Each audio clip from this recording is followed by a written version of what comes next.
আমাগো মেহেদি মিরাজ আর সাইফুদ্দিন কি জামাত ইসলাম করে না হেফাজত ইসলাম করে না বিএনপি করে? মেহেদি মিরাজকে নেন নাই, সেখানে ফাফুন কাকুকে দেন, সে ভালো খেলায়। আমি জানি সে পিড়াইয়া ক্রিকেট বোর্ড ফসল এলাকা ফসল গেলাম না মানুষ। টনটন কুমার দাসকে নিয়েছে, তো টনটন কুমার দাস কি খেলায় আয়? আমরা এই বিশ্বকাপ থেকে আমরা শিক্ষা অর্জন করেছি, আমাকে টার্গেট নেক্সট বিশ্বকাপ। জাতীয় দল ঘোষণা হয়েছে বলে কেনা ঘোষণা করছে কুমে এদি এদি বাবা বাপন কাকু ভালো আছেন? এই যে টি-20 বিশ্বকাপের জন্য যে দলটা ঘোষণা করা হয়েছে, এই দলে তো 2-3 জন প্লেয়ার কম পড়ে গেছে। এই দলে ওপেনিং জুটিতে তো দরকার আছে নাজমুল হাসান পাপন কাকুকে। এই দলে ওয়ান ডাউনে থাকবে নাজমুল হাসান পাপন কাকু এবং মিনাজুল আবেদিন নান্নু, এবং আছে আমাদের সুজন কাকু। অলরাউন্ডার হিসেবে সুজন কাকু আর সালাউদ্দিন কাকুকে নিতে পারেন না? আপনাকে এই যে জাতীয় দলটা ঘোষণা করছেন, এটা তো বাঙালির পছন্দ হয় নাই। আমাগো দরকার জাতীয় দলে আমাগো নাজমুল হাসান পাপন কাকু থাকবে, মিনাজুল আবেদিন নান্নু থাকবে, সুজন কাকু থাকবে। বিসিবি থেকে মিনিমাম 4-5 জন প্লেয়ার ওখানে থাকা দরকার। আচ্ছা, আমার একটা প্রশ্ন, আমাগো মেহেদি মিরাজ আর সাইফুদ্দিন কি জামাত ইসলাম করে না হেফাজত ইসলাম করে না বিএনপি করে? এরমের বাদ পড়ার তো এটা তো অলৌকিক ঘটনা। এই বিসিবি আর ঘরের বউ এই হইলে এক হোমানে মশার বাচ্চা মশাকে পিড়ে যা রোমবার জাতীয় দল ঘোষণা করে দেখি তো কামড়াও খাই মশার বাচ্চা মশা চুল ফ্রাই।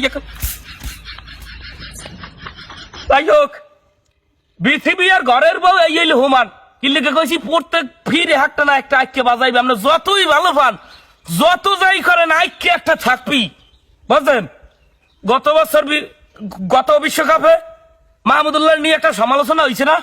মাহমুদুল্লাহরে বাদ দিয়ে হারা জাতীয় দল ঘোষণা করছে, যেখানে মাহমুদুল্লাহ ফুল ফর্মে। হ্যাঁ, এরপর সারা বাংলাদেশে আন্দোলন হয়েছে, ঝাড়ু মিছিল হয়েছে, জুতা মিছিল হয়েছে, পিসা মিছিল হয়েছে।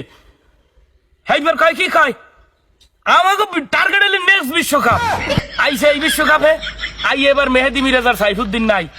বেটা মেহেদি মিরাজ এই যে তানভীর ইসলাম ছেলেটার এনেছেন, এই যে শেখ মেহেদি নেছেন, এই যে রিশাদ হোসেন নেছেন, এই যে ব্যাটি এই যে 3টা প্লেয়ার এগোসাই কি মেহেদি মিরাজ কোনান দিয়ে পাউছেন না?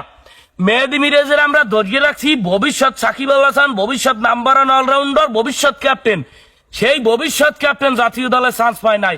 এখানে আবার আইছে মশার বাচ্চা মশা পিড়াইয়া ক্রিকেট বোর্ড ফসল এলাকা ফসল গেলাম না মানুষ। এই জন্য সাইফুদ্দিন মেহেদি মিরাজ চান্স পায় নাই। কেন? মেহেদি মিরাজ আর সাইফুদ্দিন কি জামাত ইসলাম করে না জামাত শিবির করে না হেফাজত ইসলাম করে? কোনটা হাত পা খামার খায় দাঁড়াইছে? হাত পা খামার খায়। মেহেদি মিরাজ কেন বিশ্বকাপ দলে স্কোয়াডে থাকবে না? ও থাকবে বেস্ট 11 এবং নাম্বার 1 অলরাউন্ডারে। যে সমস্ত প্লেয়ার নিয়েছেন এগোসাইয়া শত গুণে মেহেদি মিরাজ ভালো খেলায়, শত গুণে। সেখানে মেহেদি মিরাজ কেন থাকবে না? আমার কথার উত্তর চাই। যে রোম বোলিং, এই রোম ব্যাটিং, পেসার আর স্পিন নাই, হোমানে পিডিয়ায়, বিপিএল এ ফর্মে, জাতীয় দলে ফর্মে, ওডিআইতে ফর্মে, টেস্টে ফর্মে, সেখানে মেহেদি মিরাজ কেন জাতীয় দলে থাকবে না? আমি এই প্রশ্নের উত্তর চাই। তা যখন মেহেদি মিরাজ নাই, যখন মেহেদি মিরাজ দলে নাই, সেখানে পাপন কাকুকে দিতেন। মেহেদি মিরাজকে নেন নাই, সেখানে পাপন কাকুকে দেন, সে ভালো খেলায়। আমি জানি সে প্লেয়ারদের নিয়ে ভালো খেলা। মশার বাচ্চা মশা সমান দাঁড়িয়ে গেলাম জুমকার উপরে জানবো মশার উপরে জারি।